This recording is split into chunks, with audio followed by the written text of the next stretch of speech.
ఆయన నీకు ప్రత్యక్షమగును. నీవు ఆయన విసర్జించిన ఎడల ఆయన నిత్యముగా త్రోసివేయును. దేవుని నామానికి స్తోత్రములు. సొలొమోనుకి తన తండ్రి అయినటువంటి దావీదు చేస్తున్నటువంటి ఉపదేశం, తన తండ్రి అయినటువంటి దావీదు చేస్తున్న ఉపదేశాన్ని మనం దేవుని యొక్క వాక్యంలో మనం చూస్తాం. మరి గత వారము 2 విషయాలు మనం నేర్చుకున్నాం. ఏంటంటే దేవునికి మనం చేసే ప్రతిదీ కూడా తెలుసు. మనం చేసేదే కాదు, మన ఆలోచన కూడా ఆయనకి తెలుసు కదా. మన ఆలోచన కూడా ఆయన ఎరిగినటువంటి వాడు. అయితే మరి అది మనందరికీ తెలుసు. మనం ఆయన ఎదురు నుంచి ఏది దాచలేము, ఏది కూడా ఆయన ఎదురు నుంచి మరుగ్గా లేదు అనే విషయము మనందరికీ తెలుసు.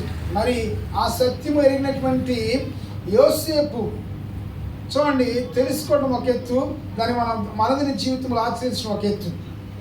తన యొక్క యజమానులు అయినటువంటి పొతీఫరు భార్య తన్ని పాపమునకు పురికొల్పినప్పుడు, తన పాపానికి ప్రేరేపించినప్పుడు ఏమంటాడంటే, ఇదిగో ఎవరు చూడకపోవచ్చు, ఆమె ఏమందంటే, ఎవరు లేరు నాయన, నీవు నేనున్నాము, ఇదిగో అని చెప్పినప్పుడు ఆయన తెలుసా, లేదు, పరలోకమందు ఉన్నటువంటి నా దేవుడు నన్ను చూస్తున్నాడు, ఆయనను గమనిస్తున్నాడు, ఆయనకి విరోధముగా ఇంత దుష్కమ కార్యము నేను ఎలాగూ చేయగలనని దేవుడు చూస్తున్నాడు అనేటువంటి స్పృహ కలిగి ఏం చేశాడు తెలుసా, పాపము నుంచి పారిపోయాడు, పాపము నుంచి పరిగెత్తాడు. పాపం నుండి పరిగెత్తడమే పరిశుద్ధత. ఎప్పుడు మనం అలా చేయగలము? నీకు ఎప్పుడైతే దేవుడు నన్ను గమనిస్తున్నాడు, నా దేవుని యొక్క కంటికి మరిగంది ఏది లేదు అని ఎప్పుడైతే నీ మనసులో నువ్వు ఆలోచన కలిగి ఉంటావో, అప్పుడు మాత్రమే నీవు ఏది కూడా దేవునికి విరోధమైనటువంటి కార్యం ఏది కూడా నీవు చేయవు. అయితే రెండవదిగా ఆయన చూస్తున్నాడు. ఆయన చూడటం అంటే ఇంకో విషయం కూడా చెప్పాను కదా, ఆయన కేవలం మన పాపములు మాత్రమే కాదు, మన వేదన, మన బాధను కూడా చూస్తున్నటువంటి దేవుడు కదా. శారా ఏమని పెట్టింది దేవునికి పేరు? నీవు చూచుచున్న దేవుడు కదా, నీవు చూచుచున్నటువంటి దేవుడు. పిల్లవాడు నీళ్లు లేక ఇబ్బంది పడుతున్నప్పుడు రైట్, ఆమె ప్రార్థన చేసినప్పుడు దేవుడు నీటి బొగ్గను పెట్టాడు. వాళ్ళ వేదన హాగరు కదా నేను చెప్పింది, శారా నాన్న హాగరు, ఓకే హాగరు కదా. శారా ఏం చేసిందంటే ఇంట్లో నుంచి బయటికి నెట్టేసింది. సలహా ఇచ్చింది ఏమే, సలహా ఇచ్చిన తర్వాత ఆ సలహా ఏమైంది, ఆ సలహా అమలయ్యేలోపు తన గర్భమున పుట్టలేదు కాబట్టి ఎవరు? ఇష్మాయేలు వాగ్దాన పుత్రుడు అనుకుంది. వాగ్దాన పుత్రుడు ఇష్మాయేలు కాదు. తన గర్భాన పుట్టలేదు కాబట్టి ఏం చేసిందంటే ఇతను పంపించేయని చెప్పింది. అప్పుడు ఇద్దరు వెళ్ళిపోయారు. హాగరు కుమారుడు ఇష్మాయేలు వెళ్ళిపోయి అరణ్యంలో నీరు లేక ఉన్నప్పుడు, అప్పుడు దేవుడు నీటి బుగ్గను పుట్టించినప్పుడు ఏమని పడుతుంది తెలుసా, నీవు చూచుచున్న దేవుడు. ఇష్మాయేల్ అంటే అర్థం ఏంటి? చూచున్న దేవుడే కాదు, ఇష్మాయేల్ అంటే యెహోవా తన మొరను వినెను. ఇష్మాయేల్ అంటే అర్థం ఏంటంటే నా మొర దేవుడు విన్నాడు, నా బాధను దేవుడు చూడటమే కాదు, నా మొర కూడా దేవుడు విన్నాడని చూస్తున్నాం. కనుక ఆయన మనము చేసేటువంటి దేవునికి విరోధముగా చేసేటువంటి చర్యలు ఆయన చూస్తున్నాడు. అలాగే నీ బాధ, నీ వేదన, నీ యొక్క పొరుగు వారి నుంచి కానీ, నీ భర్త నుండి కానీ, నీ భార్య నుంచి కానీ, లేకపోతే నీ స్నేహితుల నుంచి నీకు వచ్చేటువంటి శ్రమను ఆయన చూసేటువంటి దేవుడు. ఆయన కంటికి అటు పాపం మరుగ్గా లేదు, అలాగే నీ యొక్క బాధ వేదన కూడా మరుగ్గా లేదు. ఆయన మనల్ని బలపరిచేటువంటి దేవుడు. అయితే రెండవది ఏమంటున్నాడు, నీ పరిస్థితి ఆయనకి తెలుసు. అయితే నా కుమారుడా, నువ్వు చేయవలసిన మరొకటి ఏం తెలుసా, నీవు ఆయన్ని తెలుసుకోవాలి కదా. ఆయన తెలుసుకోవడానికే ఈ తిప్పలంతా. ఆయన తెలుసుకోవడానికి ఎంత టైం పట్టు చెప్పండి? ఒక అరగంట వాకింగ్ అయితే అరగంట వాక్యంలో అంతా తెలుసుకుంటారు. ఆయన్ని లేదు. ఆయన తెలుసుకోవాలంటే ఇది 66 పుస్తకాలు ఉన్నాయి బైబిల్. 66 పుస్తకాలలో అంతా కూడా ఆయన గురించినటువంటి వర్ణన, ఆయన గురించిన వివరణ, అది మనం చదివినప్పుడు, ఈ లేఖను మనం చదివినప్పుడు ఆయన మనల్ని చదువుతున్నాడు. మరి నువ్వు ఆయన చదువుతున్నావా? ఆయన మనస్సు నువ్వు అర్థం చేసుకుంటున్నావా? ఆయన మనస్సు నీకు తెలియాలంటే ఇదిగో నీ వాక్యము చదవాలి. చాలామంది అంటారు కదా, నీ గురించి నాకు తెలుసులే, నిన్నంతా చదివేశాను అంటారు కదా. అలాగే చెప్పండి, ఎలా తెలుస్తాడు ఎదుటి వ్యక్తి? ఎలా తెలుస్తాడు తెలుసా? ఆయన మనం చదివినప్పుడు, ఆయన మనం గమనించినప్పుడు, అలాగే ఆయన్ని నువ్వు తెలుసుకోవాలంటే ఆయన నీ కొరకు రాసిన ప్రేమలేఖైనటువంటి బైబిల్ని నువ్వు చదవాలి. ఇక మూడవది ఏమంటాడు తెలుసా? ఏమంటున్నాడు చూడండి, అక్కడ ఏమన్నాడు తెలుసా? ఆయన తెలుసుకుని హృదయపూర్వకముగాను మనపూర్వకముగాను ఆయన సేవించుము. మూడవది మనము చేయవలసిన పని ఏంటంటే, ఆయన చేసే పని ఒకటి ఉంది, మనం చూసేటువంటిది, మనం ఎరిగేటువంటి పని. రెండవది మనము చేయాల్సింది ఏంటి తెలుసా? మనం ఆయన ఎరగాలి, ఆయన తెలుసుకోవాలి. తెలుసుకోవడమే కాదు, ఆయన మనము సేవించబద్ధులమై ఉన్నాము. ఎలాగో సేవించాలో కూడా చెప్తున్నాడు. సింపుల్గా సేవించండి అని చెప్పట్లేదు. కొన్నిసార్లు మనం ఏం చేస్తాం, ఈ పని చేయని చెప్తాం. ఆయన సేవించమంటున్నాడు. ఎలాగూ సేవించమంటున్నాడు? అక్కడ 2 మాటలు ఇక్కడ దావీదు తన కుమారుని ఉద్దేశించి మాట్లాడతాడు. ఏమన్నాడు? హృదయపూర్వకముగాను మనపూర్వకముగాను ఆయన్ని సేవించుచు అంటాడు కదా. హృదయపూర్వకంగా మనపూర్వకంగా. హృదయంతో సేవించాలి, మనసుతో సేవించాలి. అంటే మనసు అంటేనేమి ఎరిగి సేవించాలి. జ్ఞానముతో, మనసు అంటే జ్ఞానానికి సంబంధించింది కదా. మనసు అంటే తెలుసుకొని దేవుని సేవించాలి. మూడవది హృదయముతో అంటే ప్రేమతో సేవించాలి. ఈ రెండింటికి తేడా ఉంది. కొంతమందికి జ్ఞానం, దేవుని గురించిన జ్ఞానం ఉంటుంది, కానీ హృదయం అంటే అర్థం ఏంటి? ప్రేమ. ప్రేమతో చేయరు కొంతమంది. 2 విషయాలు చెప్తున్నాడు ఇక్కడ. ఏమనంటే, ఒకటి నీ మనస్సుతో ఆయన నువ్వు తెలుసుకుని మనస్సుతో చేయడం ఒక ఎత్తు. అంటే జ్ఞానంతో కొంతమంది పనులు జ్ఞానంతో చేస్తారు, జ్ఞానంతో వాక్యం చెప్పొచ్చు.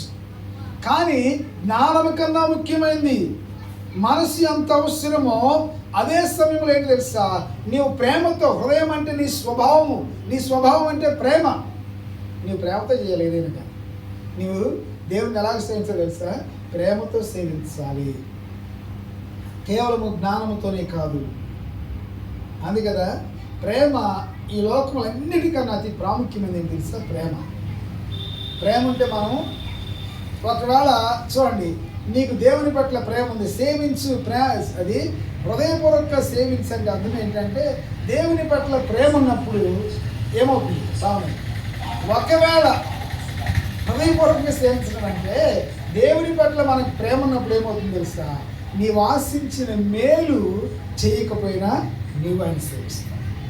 ప్రేమతో సేవించడం అంటే అర్థం ఏంటంటే, ఒకవేళ దేవుడిని ప్రార్థన విని దానికి జవాబు ఇవ్వకపోయినా ఆయన్ని సేవించడం, హృదయపూర్వకంగా సేవించడం.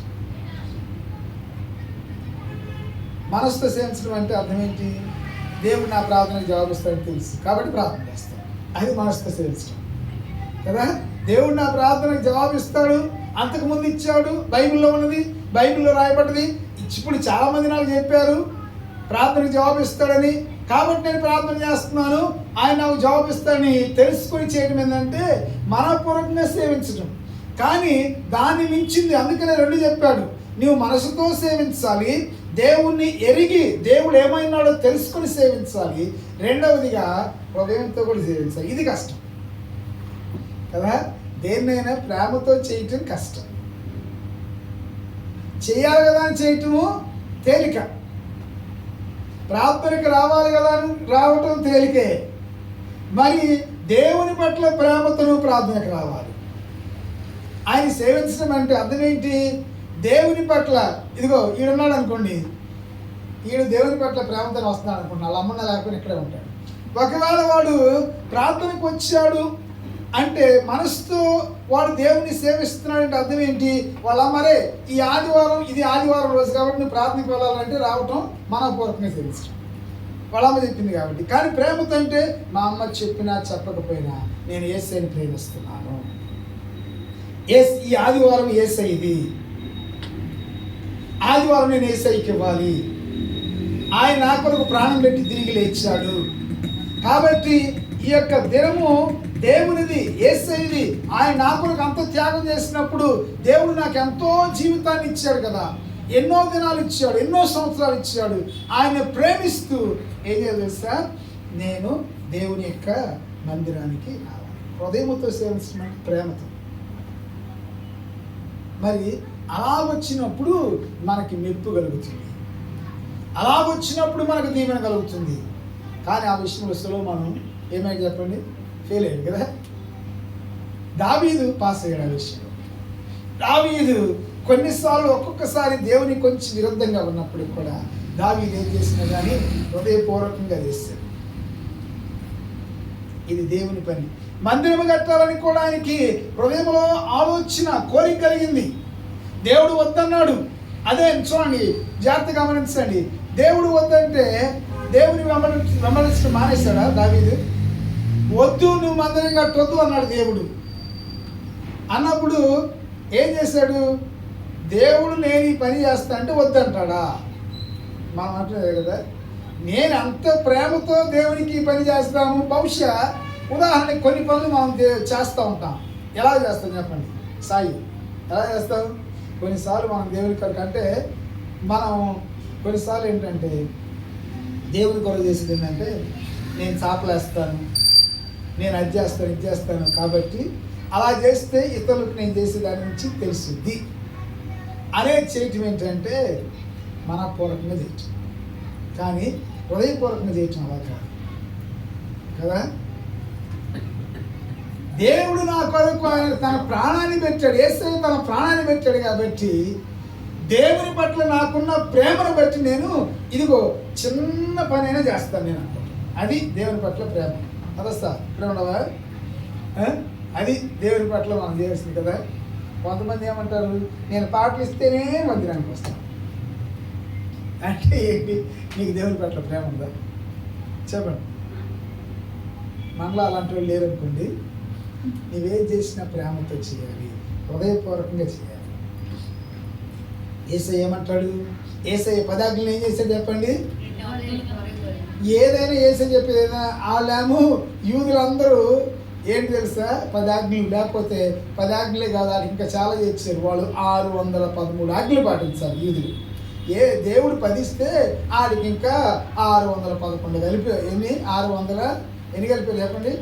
2 కలిపారు, 612 కలిపినట్టున్నారు. 603 కలిపారు. ఇవన్నీ చేయడం కష్టం కష్టం. కానీ మరి యేసయ్య ఏం చేశాడు? 2 ఆజ్ఞలు మొదటి ఆజ్ఞ ఏమని చెప్పాడు తెలుసా? ఏమన్నాడు చెప్పండి? నీ దేవుడైన యెహోవాను సేవించమన్నాడా చెప్పండి? నీ పూర్ణ హృదయంతోను, నీ పూర్ణ బలముతోను, నీ పూర్ణాత్మతోను సేవించమన్నాడు. అంతేనా? పూర్ణ హృదయముతో సేవించు, ప్రేమించన్నాడు. అంతే. మనం ఏం చేసినా కానీ హృదయం పెట్టి అంటే మనసు పెట్టి చేయండి అంటాం. మంచిది అది కూడా.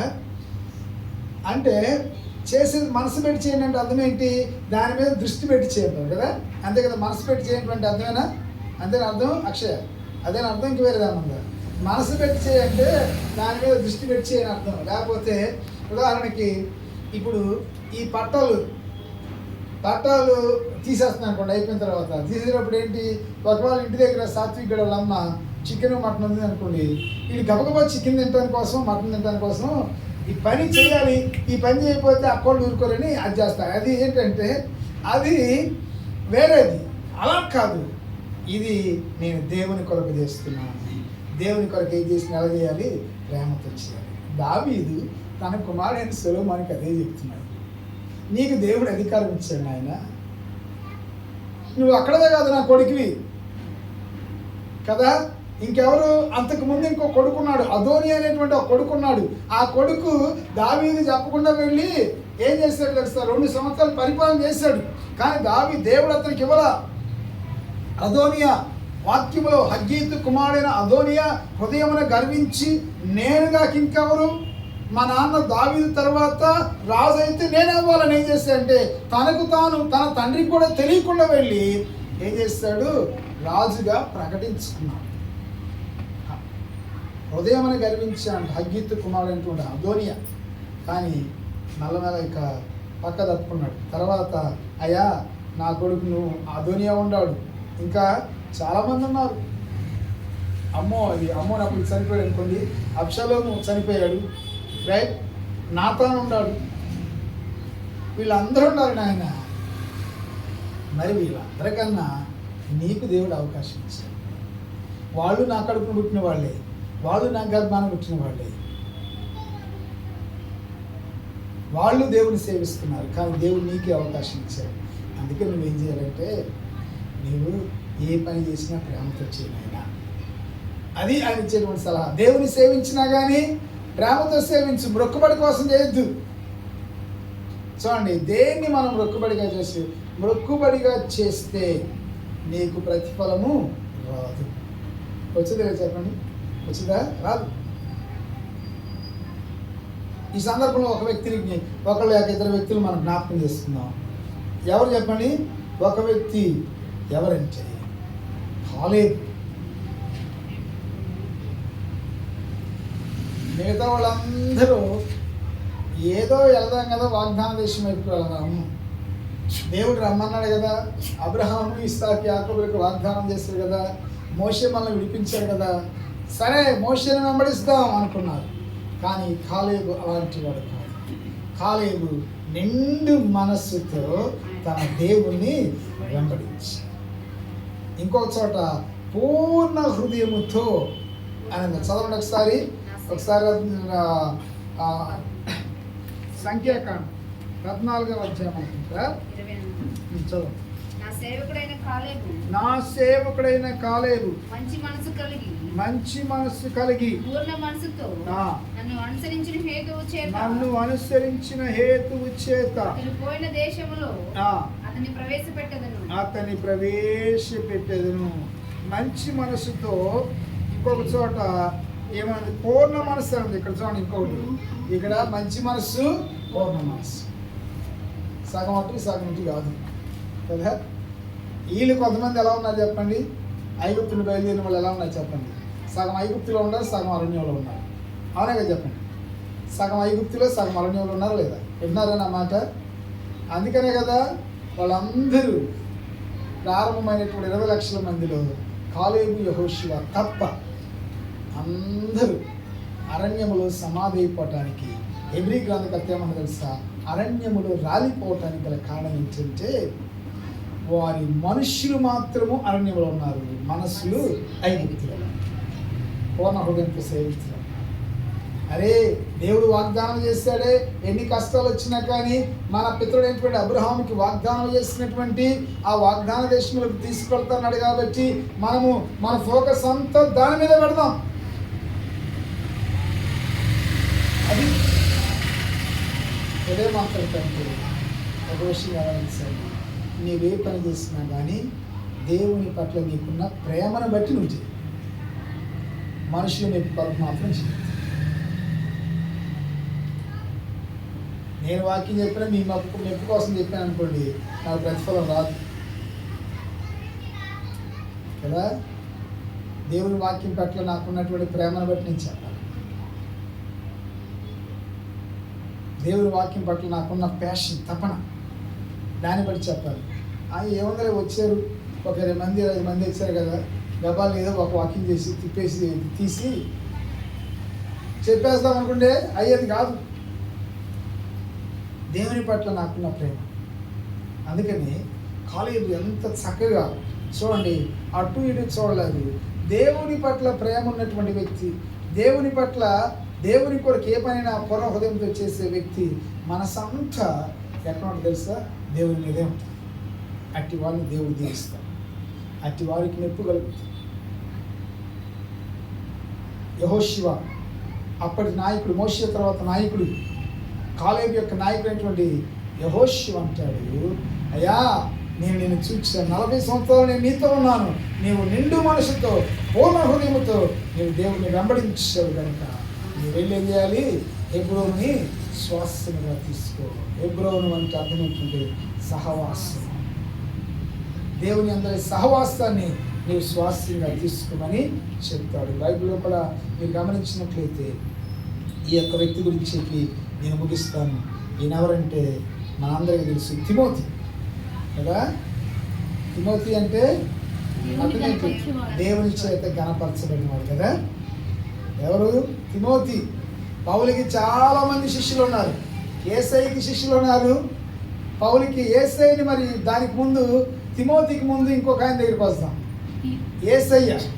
యేసయ్యని ప్రేమతో వెంబడించిన శిష్యుడు ఎవరు తెలుసా? యోహాను కదా. అందుకని ఆయనకి ఏమనుకుంది బిరుదు? యేసు ప్రేమించిన శిష్యుడు, యేసయ్య చేత ప్రేమించబడ్డ శిష్యుడు.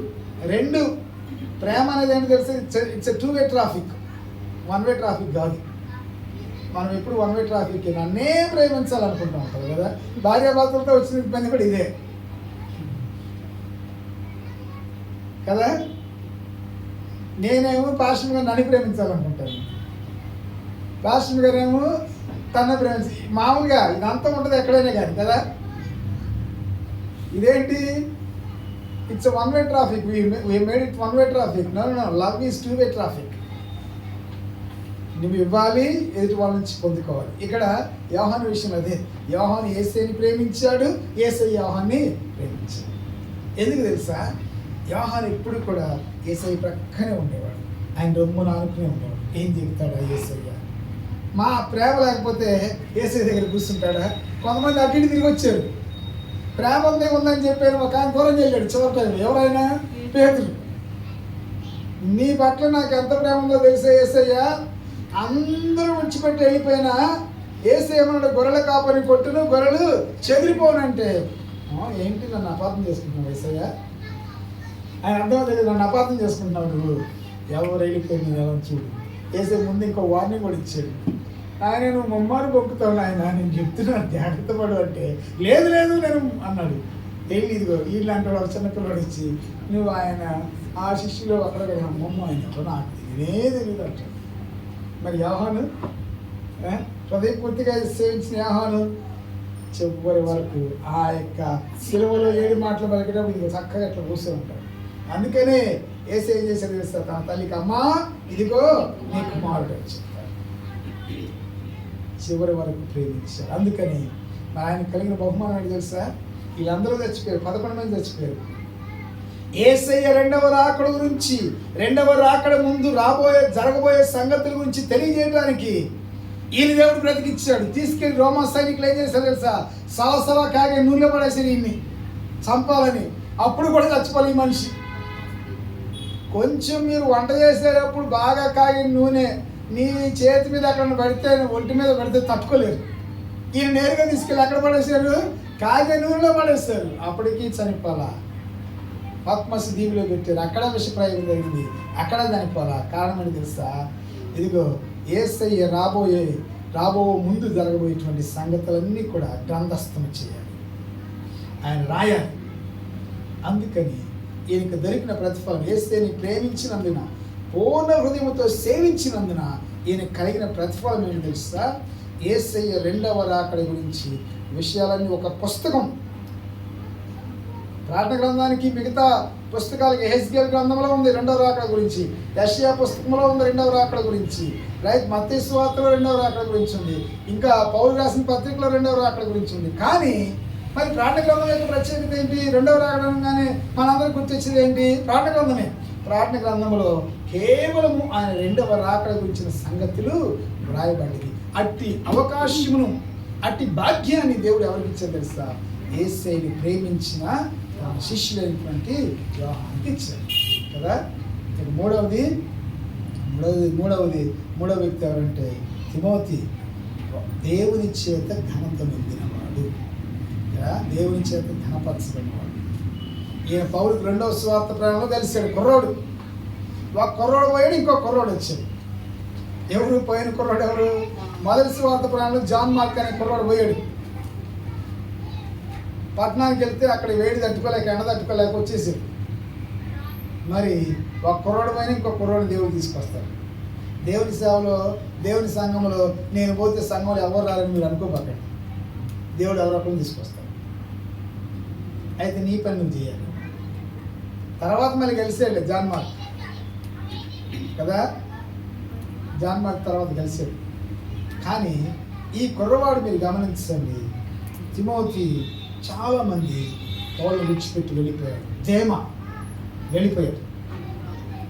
ఇహలోకముని స్నేహించి దేమా పౌలుని విడిచిపెట్టి వెళ్ళిపోయాడు. చూడండి, పౌలు పాపం తన బాధ వేదన అంతా కూడా తన రెండవ తిమోతి పత్రిక, వీడ్కోలు పత్రికలో రాస్తాడు, ముగింపులో రాస్తాడు ఆయన ఎవరు అంతగా బాధ పెట్టారనేది రాస్తాడు. చూడండి ఒకసారి రండి. నా యొద్దకు, రెండవ తిమోతి పత్రిక 4వ అధ్యాయం 9వ వచనము, నా యొద్దకు త్వరగా వచ్చేటకు ప్రయత్నం చేయము. ఎవరితో చెప్తున్నాడు? తిమోతితో చెప్తున్నాడు. వినండి. దేమ యెహోవాకును స్నేహించి నన్ను విడిచి తెస్సలోనికైకు వెళ్ళిపోయాడు ఒక ఆయన. మీరు వెళ్ళిపోయే జాబితాలో ఉండబాకండి, రైట్? మనం చాలాసార్లు వెళ్ళిపోయే జాబితాలో ఉండాలని వస్తాం. సేవకులు విడిచిపెట్టద్దు, దేవుణ్ణి విడిచిపెట్టద్దు. మీరు సరే సేవకుని అప్పుడప్పుడు విడిచిపెట్టినా దేవుని మాత్రం విడిచిపెట్టద్దు.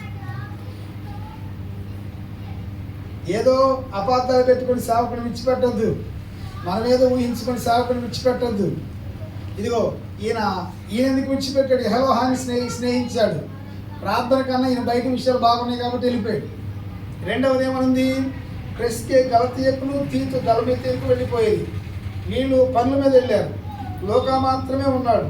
ఇంకా క్రిందకు వచ్చినట్లయితే ఇదిగో 14వ వచనం, అలెగ్జాంద్రు అని కన్సరేవాడు నాకు చాలా కీడు చేసాను, అతని క్రియల చొప్పున అతనికి ప్రతిఫలము తెచ్చును.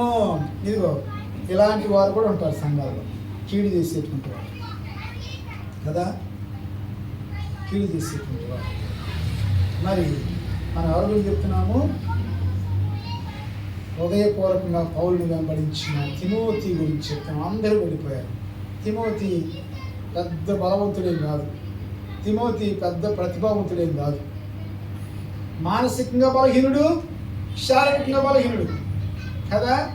శారీరకంగా బలహీనుడు కాబట్టి ఏమని చెప్పాడు? అయ్యా నీ కడుపు జబ్బు నిమిత్తం కొంచెం ద్రాక్షారసం తీసుకోమని చెప్పాడు కదా. కొంచెం ద్రాక్షారసం తీసుకోమంటే సారాయి తాగమని కాదు దాని అర్థం. మన వాళ్ళు కొంతమంది తాగాలనుకున్న వాళ్ళు ఇలా దీన్ని అట తీసుకుంటారు. ఎప్పుడు మారుతుంది అది సారాయి అంటే? దాన్ని 4-5 రోజులు, 1 వారం రోజులు పులిగి పెడితే ద్రాక్ష రసాన్ని దాన్ని ఇంటాక్సికేటింగ్ ప్రాసెస్ అంటారు. ఫెర్మెంటేషన్ నాట్ ఇంటాక్సికేషన్, ఫర్మెంటేషన్ అంటారు. అది వారం రోజులు పులిగి పెట్టిన తర్వాత అట్లా మీరు పులిగి పెట్టుకుని తాగొద్దు, మళ్ళీ అది మొత్తం అయిపోయింది, రైట్? వెంటనే చేసుకున్న వెంటనే తాగితే గ్రేప్ జ్యూస్ అవుతుంది. అది తాగమని చెప్పాడు.